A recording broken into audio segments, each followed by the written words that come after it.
Hello everyone, চলো আজকে একটা নাইট স্কিন কেয়ার থেরাপি করা যাক। প্যাচে গরমে মুখের অবস্থা তো ভীষণই খারাপ, তাই ঘরের কিছু উপকরণ দিয়েই করলাম স্কিন কেয়ার। যেমন ধরো এখানে নিয়েছি একটু বেসন, 3 থেকে 4 চামচ দুধ। আমার কাছে র মিল্ক ছিল না, তাই জন্য আমি ফোটানো দুধ দিয়েছি। 1 চিমটে হলুদ আর একটু মধু দিয়েছি। তোমরা যদি পারো কাঁচা হলুদ দিতে পারো।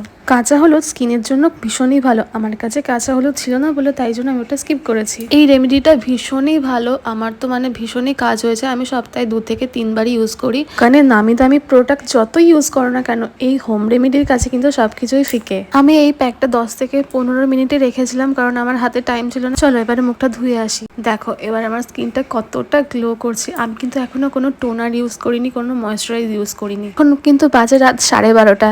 মাঝে কিছুটা টাইম গেছে আমার সন্দেশকে খাওয়াতে, ঘুম পাড়াতে, তখন আমি টাইম পাইনি। এখন আমি ইউজ করছি টোনার।